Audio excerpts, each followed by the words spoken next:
अजित पवारांच्या सिंचन घोटाळ्यावर माजी मुख्यमंत्री पृथ्वीराज चव्हाण यांनी मोठं वक्तव्य केलंय। माहिती घेण्यासाठी श्वेतपत्रिका काढायला लावली होती असं चव्हाणांनी म्हटलंय। अजित पवारांची चौकशी करण्याचा कोणताही उद्देश नव्हता। माजी मुख्यमंत्री पृथ्वीराज चव्हाणांनी अत्यंत महत्त्वाचं वक्तव्य केलेलं आहे। मी एवढंच विचारलं की चाललंय काय हे, म्हणजे तुम्ही गलतान कारभार आहे का, किंवा तुमचं इतकं प्लॅनिंग चुकतंय का की 500 कोटीमध्ये 5 वर्षात पूर्ण होणार धरण 40 वर्ष झालं पूर्ण झालं ना, आता इतक्या काय झालं। तर म्हणून मी सांगितलं की श्वेतपत्रिका याची मला द्या। मी कोणाला सांगितलं तर पाटबंधारे खात्याला सांगितलं, मी काही चौकशी लावली नाही।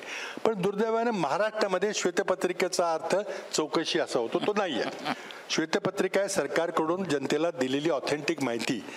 आता केंद्र सरकार दरवर्षी भारताच्या कर्जाबद्दल श्वेतपत्रिका काढते, म्हणजे काही चौकशी नसते। पण इथं काही लोकांना, राजकीय मित्रांना आम्हाला ते समजलं, त्यांना वाटलं की आमच्या मागे काहीतरी झंगाट मागे लावलेलं आहे, काहीतरी चौकशी केलेली आहे, तसं होतं।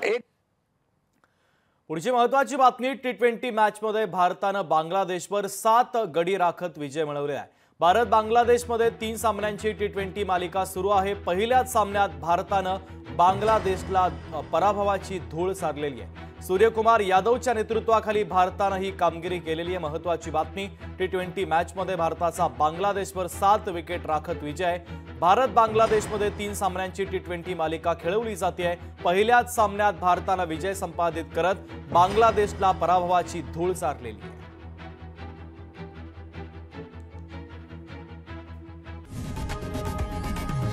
लोकशाही मराठी ऐका, पहा, जागरूक रहा।